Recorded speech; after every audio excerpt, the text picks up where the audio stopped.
Buenos días, ¿cómo están? Voy a pedir que me acompañen al libro de Jueces. Vamos a hacer una lectura un poco extensa, diríamos.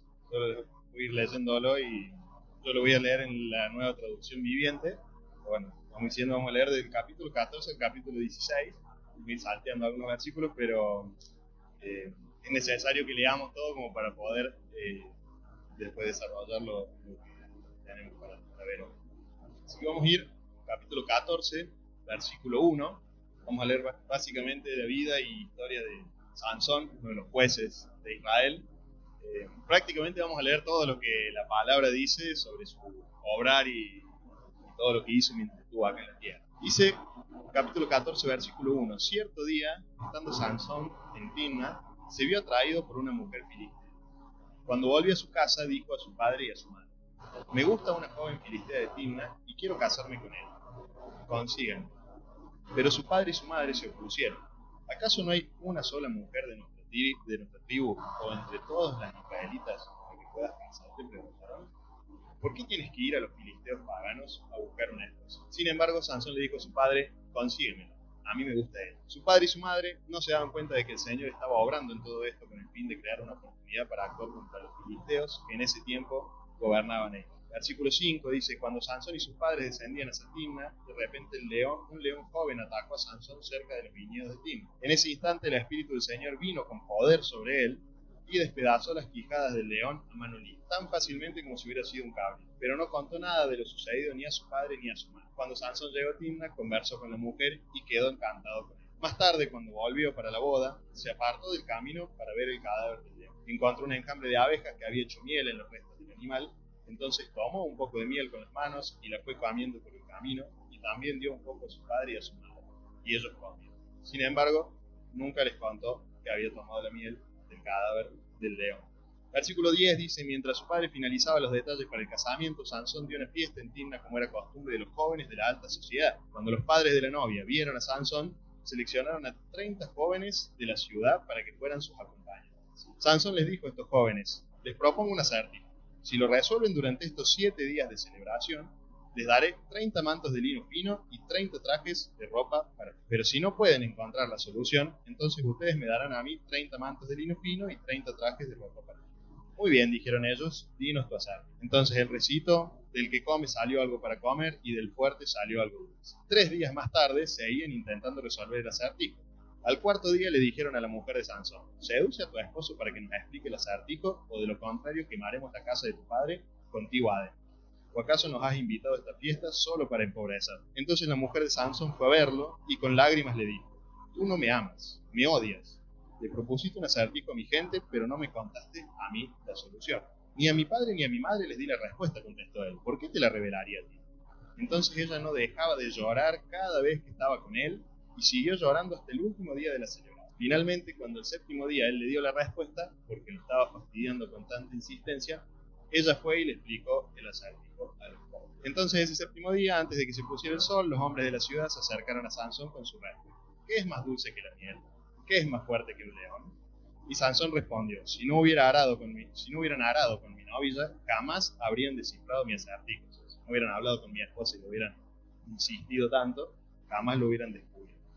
Entonces, nuevamente, el Espíritu del Señor vino con poder sobre Sansón, quien descendió a la ciudad de Ascalón, mató a 30 hombres, les quitó las pertenencias y dio la ropa a los hombres que habían resuelto el acertijo. Era simple de pagar los impuestos así.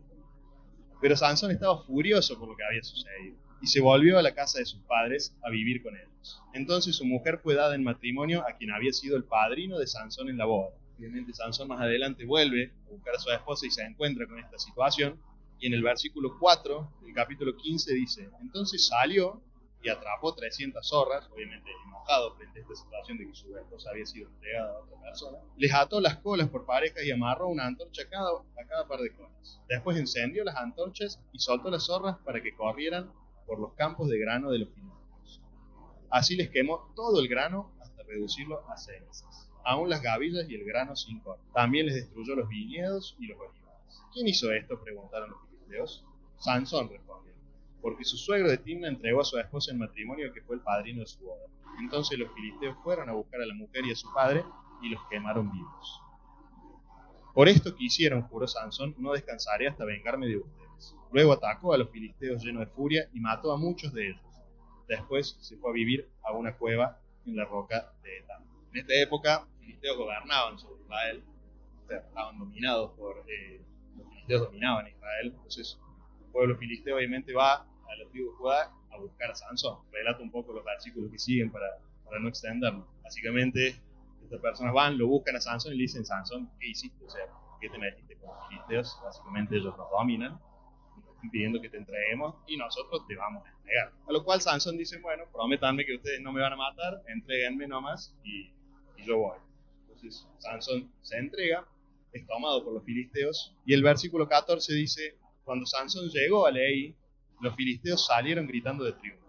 Sin embargo, una vez más, el espíritu del Señor vino con poder sobre Sansón, y él rompió las sogas que tenía atadas en los brazos como si fueran hilos de lino quemados, y cayeron de las muñecas. Luego Sansón encontró la quijada de un burro recién matado, la levantó y la usó para matar a 1000 filisteos. Versículo 17 dice: cuando acabó de jactarse, tiró la quijada, y a ese lugar se le llamó colina de la quijada. Y después Sansón tuvo mucha sed y clamó al Señor: has logrado esta gran victoria por medio de la fuerza de tu siervo, y ahora tengo que morir de sed y caer en manos de estos paganos. Entonces Dios hizo que brotara agua a chorros de un hoyo en el suelo de Lehi, y Sansón se reanimó al beber. Capítulo 16, vamos al versículo 4. Tiempo después, Sansón se enamoró de una mujer llamada Dalila, que vivía en el valle de Sore. Los gobernantes de los filisteos fueron a verla y le dijeron: seduce a Sansón para que te diga qué lo hace tan fuerte y cómo es posible dominarlo y atarlo sin que se suelte. Luego cada uno de nosotros te dará 1100 presas. Así que Dalila le dijo a Sansón: dime, por favor, qué te hace tan fuerte y con qué podrían amarrarte sin que te liberes. A lo cual Sansón responde: si me ataran con 7 cuerdas de arco que sean nuevas y que aún no se hayan secado, me volvería tan débil como cualquier otro. Entonces los gobernantes filisteos le llevaron a Dalila 7 cuerdas nuevas y con ellas ató a Sansón. Dalila había escondido a algunos hombres en una de las habitaciones internas de su casa y gritó: Sansón, los filisteos han venido a capturarte. Pero Sansón rompió las cuerdas de arco como se rompe una cuerda cuando la queman. Así que no descubrieron el secreto de su fuerza. Esta situación se repite, para quienes ya conocemos la historia, 2 veces más. Dalila se enoja con Sansón, le dice: me mentiste, me engañaste, decime la verdad. Sansón le dice: bueno, en realidad si me atas con 7 sogas nuevas, ahí voy a perder mi fuerza. Obviamente otro engaño de Sansón. Se lo vuelve a preguntar, le dice: no, me tenés que atar 7 trenzas con un telar en el pelo y así voy a perder la fuerza. Nuevamente mentira. 3 veces Sansón se libera. Y en el versículo 15 dice: entonces Dalila, haciendo pucheros, le dijo: ¿cómo puedes decirme te amo si no me contás tu secreto? Ya te has burlado de mí 3 veces y aún no me has dicho lo que te hace tan fuerte. Día tras día lo estuvo fastidiando hasta que Sansón se hartó de tanta insistencia. Un poquito parecido a lo que leímos un poco antes, ¿no? Entonces, finalmente Sansón, una vez más, le reveló su secreto. Nunca se me ha cortado el cabello, le confesó, porque fui consagrado a Dios como nazareo desde mi nacimiento. Si me raparan la cabeza, perdería la fuerza y me volvería tan débil como cualquier otro hombre. Versículo 19 dice: Dalila arrulló a Sansón hasta dormirlo con la cabeza sobre su regazo, y luego hizo entrar un hombre para que le afeitara las 7 trenzas de cabello. De esa forma, ella comenzó a debilitarlo y la fuerza lo abandonó. Entonces ella gritó: Sansón, los filisteos han venido a capturar. Cuando se despertó, pensó: haré como antes y me voy a liberar enseguida. Pero no se daba cuenta de que el Señor lo había abandonado. Así que los filisteos lo capturaron y le sacaron los ojos. Se lo llevaron a Gaza, donde lo ataron con cadenas de bronce y lo obligaron a moler grano en la prisión. Pero en poco tiempo el cabello comenzó a crecer otra vez. Versículo 23. Entonces los gobernantes filisteos se juntaron para celebrar un gran festival en el que ofrecían sacrificios y alababan a su dios Dagón, diciendo: nuestro Dios nos ha dado la victoria sobre Sansón, nuestro enemigo. El versículo 25 dice: los presentes, ya medios borrachos, exigieron que traigan a Sansón para que nos divierta. Así que los sacaron de la prisión para que los entretuviera y los pusieron de pie entre las columnas que sostenían las. Versículo 28. Entonces Sansón oró al Señor: Señor soberano, acuérdate de mí otra vez, oh Dios. Te ruego que me fortalezcas solo una vez más. Con un solo golpe déjame vengarme de los filisteos por la pérdida de mis dos ojos. Entonces Sansón apoyó las manos sobre las dos columnas centrales que sostenían el templo, las empujó con ambas manos y pidió en oración: déjame morir con los filisteos. Y el templo se derrumbó sobre los gobernantes filisteos y todos los demás presos. De esta manera, Sansón mató más personas al morir de las que había matado durante toda su vida. Acá, la lectura. Bien, sé que fue un poco extensa, pero parecía necesario que la pudiéramos leer, si bien fuimos salteando algunas partes y la fuimos tratando de reducir un poco. La verdad que es una historia que tiene mucha enseñanza.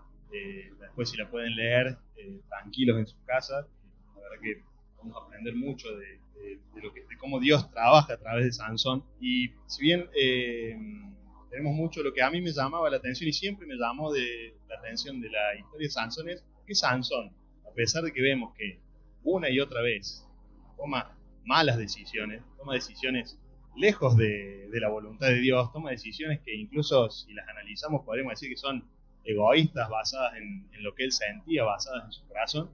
Vemos que el Señor, el Espíritu del Señor viene sobre él una y otra vez y pareciera como si lo apañara, permítanme la expresión, ¿no?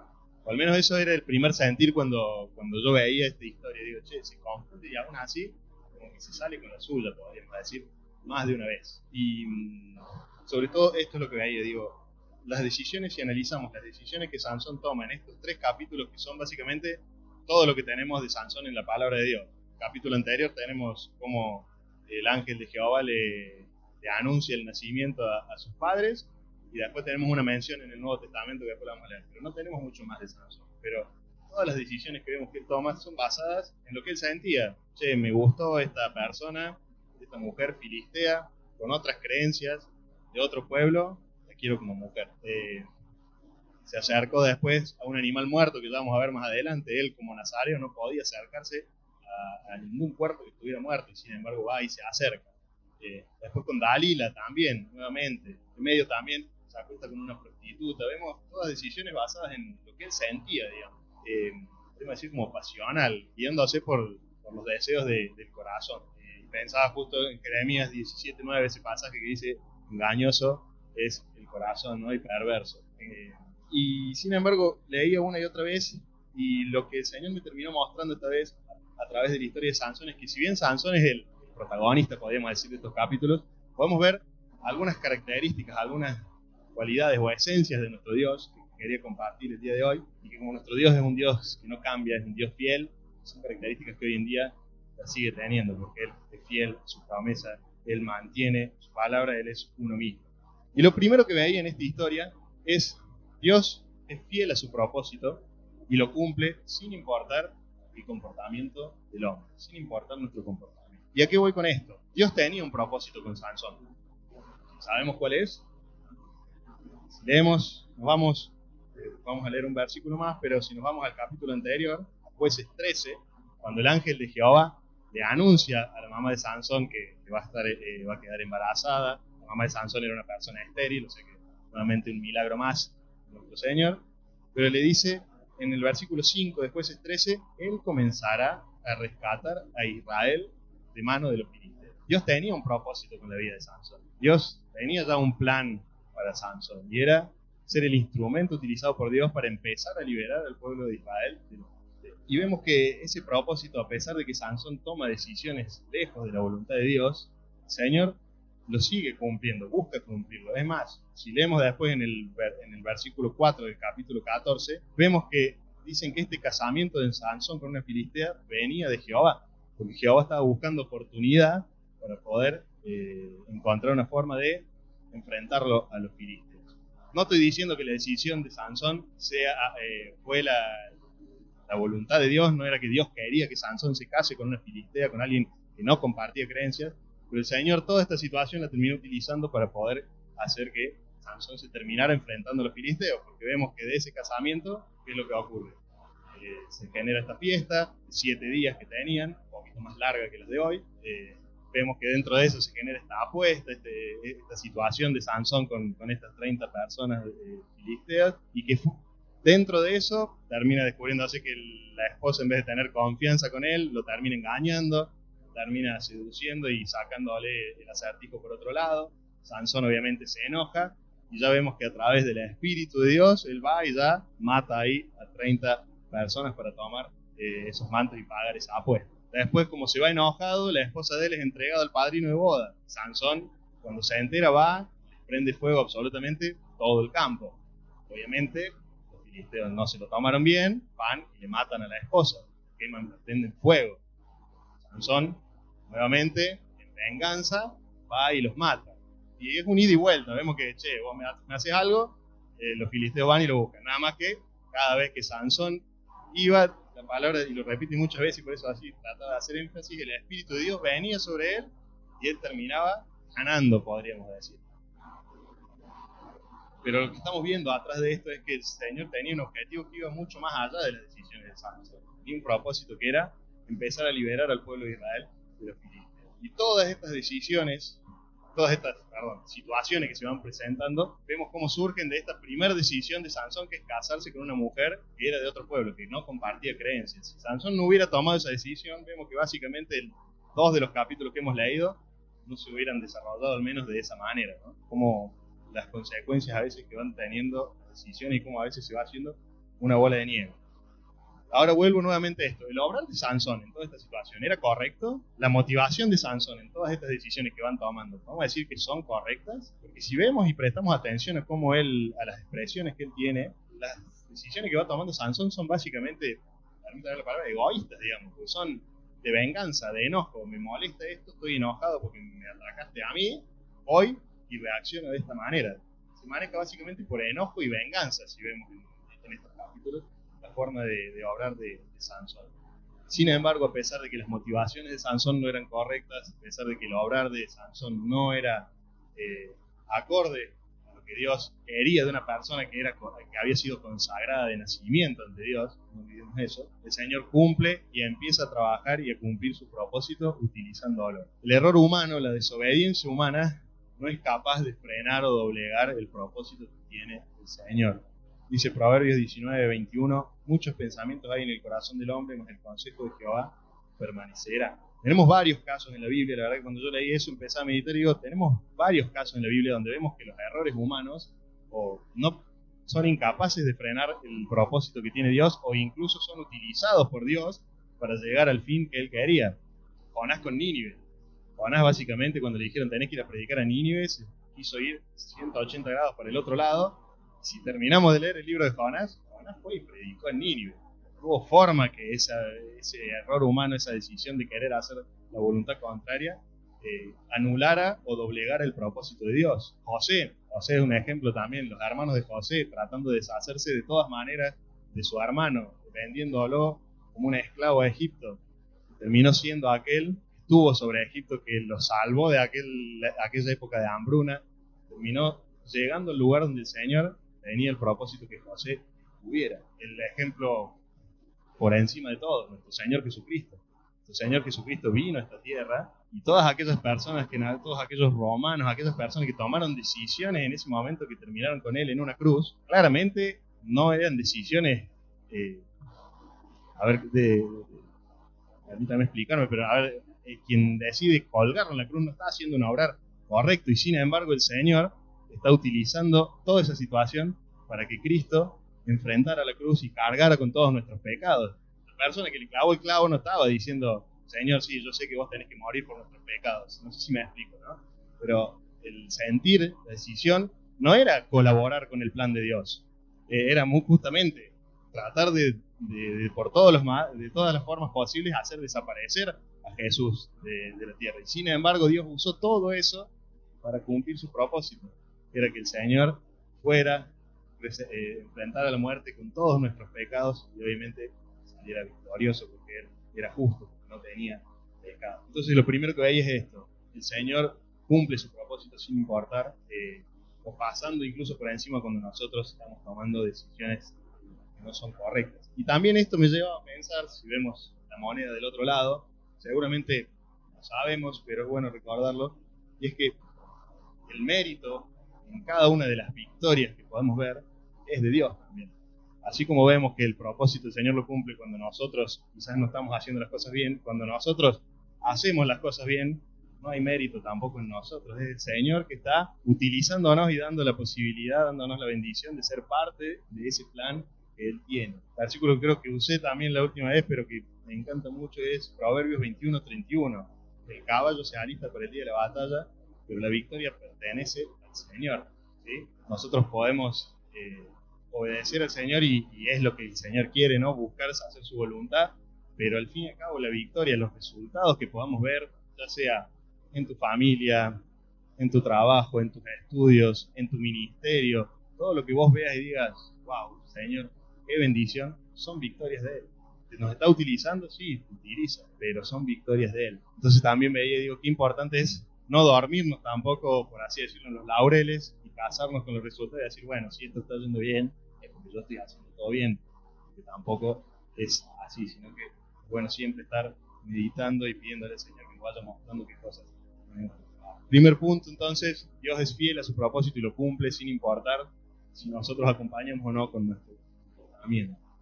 Lo segundo que veía también en esta historia es la característica que siempre mencionamos de Dios, pero que es imposible pasar por alto, es que Dios es un Dios de gracia y paciencia. Sansón era nazareo, como dice en un momento él, menciona y le dice a Dalila, yo soy nazareo. ¿Qué significaba ser nazareo? Básicamente era un voto de consagración, de separación para Dios. En número 6, no lo vamos a leer por amor al tiempo, pero ahí está descrito todos los requisitos o cuestiones que el voto nazareo implicaba. Y entre ellos tenía algunos impedimentos, como por ejemplo no podían comer ni beber nada que fuera derivado de la vid. O sea, que uvas, vino, no podían comer ni beber nada de eso. No podían cortarse el pelo, por eso Sansón no se cortaba el cabello. No podían acercarse a ningún cuerpo muerto. Ahí vemos también que en un momento Sansón, como leímos, no hizo caso a ese requisito, se acercó. Incluso la palabra en número 6 menciona que ni siquiera si tu papá o tu mamá se moría, vos podías acercarte, y establece todo unos requisitos que tenías que cumplir si en una de esas vos se moría que estaba al lado tuyo y no había forma de que vos no lo pudieras impedir. Presenta toda una forma como para santificar esa situación. O sea, era un voto realmente de consagración, tenía muchos requisitos y que había que el Señor quería que se cumpliera. Y sin embargo, a pesar de que el voto de Sansón podemos decir que es especial porque Dios mismo lo consagra como nazareo, no es una decisión de él ser apartado, pero vemos que a pesar de que él había sido consagrado desde el vientre de su madre, en su forma de actuar, en su forma de obrar, no vemos que él respetara esa consagración o se esforzara en cumplirla. El ejemplo más claro está ahí, puntualmente con estos requisitos que planteaba, es el león. Cuando él se acerca a ese león muerto, Sansón conocía el voto nazareo, él no se tendría que haber acercado, y sin embargo lo hace. Más allá de eso, el hecho de buscar una pareja o una esposa fuera del pueblo, o sea, con otras creencias, me habla de un corazón que no está buscando ser consagrado y separado para Dios. Y sin embargo, a pesar de todo eso, el Señor le sigue dando oportunidades. Vemos la gracia del Señor en cada una de estas oportunidades, donde el Señor le dio numerosas oportunidades a Sansón para poder corregirse de sus caminos, para poder arrepentirse, para poder volver al camino. Hasta que sí, sin embargo, al último, cuando ya Dalila le corta el cabello y esa muestra externa del pacto, que era ese pelo que nunca había sido cortado, termina siendo cortado, y sí, ahí el Señor lo abandona. Pero no es que el Señor, ante el primer error de Sansón, lo deja, digamos, de lado. Entonces vemos también la gracia y la paciencia que tiene Sansón, que tiene Jehová con Sansón. Clemente y misericordioso es Jehová, lento para la ira y grande en misericordia, dice Salmos 145:8. Jehová fue lento con Sansón, le dio oportunidad. Sin embargo, obviamente, llegó un punto donde tuvo consecuencias las decisiones que él iba tomando. Y cuando pensaba en esta paciencia y en esta gracia del Señor, se me venía también a la mente el versículo que está en 2 Pedro 3:9, que dice, el Señor no retarda su promesa, según algunos la tienen por tardanza, sino que es paciente para con nosotros, no queriendo que ninguno perezca, sino que todos procedan al arrepentimiento. Vemos esa misma esencia que tenemos en el Dios que acompañó a Sansón, la seguimos viendo al día de hoy, donde nos dice, el Señor está esperando, no porque se tarde, no porque sea lento, sino porque Él quiere darte una oportunidad más. Él quiere darle una oportunidad más a todos aquellos que todavía no se hayan entregado a Cristo. Ahora bien, como mencionaba recién, que Él sea paciente con nosotros, que haya gracia en Él, obviamente no significa que las decisiones que tomamos no vayan a tener consecuencias. En la vida de Sansón lo vemos, o sea, un matrimonio fallido, básicamente una vida donde vemos que el enojo y la venganza fueron los sentimientos que dominaron las decisiones que tomó. Terminó preso, siendo esclavizado por los filisteos, perdió sus ojos, perdió su dignidad, o sea, tuvieron muchas consecuencias las decisiones que tomó, pero de todas maneras el Señor te iba dando nuevas oportunidades cada vez que pasaba. Entonces tenemos un Señor fiel a su propósito, que lo cumple, y también un Dios de gracia y de paciencia. Y el último punto que tenía para compartirles hoy, y lo veo en la historia de Sansón también, es que Dios siempre está disponible hasta el último momento para el perdón. Porque la historia de Sansón también nos muestra esto. Si nosotros leemos atentamente, les voy a pedir que volvamos a leer, vamos a leer Jueces 15 y 18, y después vamos a leer Jueces 16 y 28, ¿sí? Vamos a ver dos oraciones de Sansón con Jehová. Versículo 18, después de haber matado a los 1000 filisteos, vemos que dice: y teniendo sed, clamó luego a Jehová y dijo: tú has dado esta grande salvación por mano de tu siervo, y moriré yo ahora de sed y caeré en manos de los incircuncisos. Y ahora les pido que leamos el versículo 28 del capítulo 16.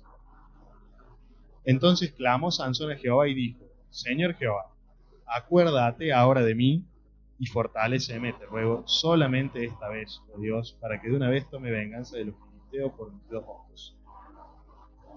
¿Ven la misma actitud de Sansón en estas dos oraciones, en estos 2 clamores? Yo lo que veo en el capítulo 18 es arrogancia, un poco más podríamos decir, che, diste la victoria por mano mía, y ahora no me vas a dar agua, o sea, exigiéndole al Señor incluso una respuesta en ese momento. Frente del otro lado a una humillación: acuérdate de mí, Señor, una vez más, reconociendo también que las fuerzas no eran de él. Si leemos más atrás, en cierta expresión vemos que Sansón prácticamente consideraba que las fuerzas eran suyas. Sin embargo, acá al último vemos que dice: fortaléceme, una vez más, reconociendo que las fuerzas no venían de él, venía de parte de Jehová. Y algo que también me llamó mucho la atención es que Tevi hace unos domingos habló de la fe y mencionó justamente que Hebreos 11 es el capítulo por excelencia que habla y nos cuenta acerca de la fe. Y tenemos ahí mencionados varios protagonistas en la Biblia donde vemos que son ejemplos de fe. ¿Y quién está mencionado ahí? Si nos vamos al versículo 32, lo vamos a leer. Hebreos 11:32. Hebreos 11:32 dice el autor de Hebreos: ¿y qué más digo? Porque el tiempo me faltaría. Está justamente hablando de esto. Les vengo contando de la fe de todas estas personas. Porque el tiempo me faltaría contando de Gedeón, de Barak, de Sansón, de Jefté. Le sigue mencionando de David, así como de Samuel y de los profetas. Pero la verdad que yo no le había prestado tanta atención y digo: Sansón está mencionado en Hebreos 11. O sea, la fe de Sansón. O sea, lo que veo y me llevó a leer nuevamente estos últimos versículos, y digo: Sansón, en su último clamor, su último aliento de vida, recibió respuesta de Dios, porque el Señor le dio las fuerzas en ese último momento. Entonces, lo que veo es un corazón sincero en ese momento, que se humilló ante Dios, y el Señor por eso escucha su clamor. Si no, no hubiera tenido respuesta y el último. Si bien seguimos viendo que había odio, había enojo, había venganza, porque él estaba buscando venganza en el último momento, pero vemos que él termina haciendo un reconocimiento del Señor. Reconoce que las fuerzas, que el mérito no era de él, sino que justamente el Señor era el que estaba, el que le daba las fuerzas y que lo había guiado. Y esto me parece importante, y que con esto quería cerrar, porque también Sansón es una muestra de que no hay situación, no hay lugar en el que puedas encontrar, o que podamos encontrarnos vos y yo, en el cual el Señor no pueda rescatarte y buscar restaurar esa relación también con vos, ¿sí? Lo único que nos puede separar, como también hablábamos y se hablaba en la cena, es la muerte. Si nosotros morimos y no arreglamos nuestras cuentas con Dios, y no arreglamos nuestra relación con el Señor, sí, estamos destinados a una condena eterna. Pero mientras tengamos vida, el Señor, como leíamos en 2 Pedro, retarda su promesa porque te está dando una nueva oportunidad para reconciliarte, una nueva oportunidad para restaurar tu relación con Él. Y no importa dónde estés, no importa decir: la verdad que si veo todos mis actos, veo todo lo que hice, imposible que el Señor restaure o pueda tener una relación conmigo. No hay situación de la cual el Señor no pueda restaurar esa relación si tenés un arrepentimiento sincero. El El ladrón en la cruz, se mencionó en varias oraciones también en la cena. Otro ejemplo por excelencia, el ladrón en la cruz no pudo hacer absolutamente nada y el historial en su vida era todas negativas, ni una a favor. Pero lo único como si fuera poco, pero lo que hizo bien fue reconocer. Se arrepintió minutos antes de perder su vida, se arrepintió y reconoció que el único que lo podía salvar era Jesucristo. Entonces, este es un ejemplo también para entender que si todavía no recibiste al Señor, si todavía no entregaste tu vida a Cristo, el Señor te está dando una oportunidad más hoy para hacerlo. Y no importa dónde te encuentres, el Señor de ahí te puede traer. Vamos a leer un último pasaje, está en Deuteronomios 30. Deuteronomios 30, versículo 1, cuando Moisés escribe esto, es palabra profética donde Moisés ya estaba advirtiendo lo que iba a pasar, que el pueblo iba a dejar de seguir a Dios, iba a caer en cautiverio, iba a ser separado. Pero esta palabra está dirigida al pueblo de Israel, pero es el mismo Dios que la escribe acá, que está hoy con nosotros y que quiere que vos arregles tu relación con Él. Y dice: sucederá que cuando hubieren venido sobre ti todas estas cosas, la bendición y la maldición que he puesto delante de ti, y te arrepintieres en medio de todas las naciones a donde te hubiere arrojado Jehová tu Dios, y te convirtieres a Jehová tu Dios, y obedecieres a su voz conforme a todo lo que yo te mando hoy, tú y tus hijos, con todo tu corazón y con toda tu alma, entonces Jehová hará volver a tus cautivos y tendrá misericordia de ti, y volverá a recogerte de entre todos los pueblos a donde te hubieras esparcido Jehová tu Dios. Aun cuando tus desterrados estuvieran en las partes más lejanas que hay debajo del cielo, de allí te recogerá Jehová tu Dios, y de allá te tomará. Y el Señor acá está mostrando que no hay lugar, no hay situación en la que te puedas encontrar de la cual el Señor no pueda rescatarte.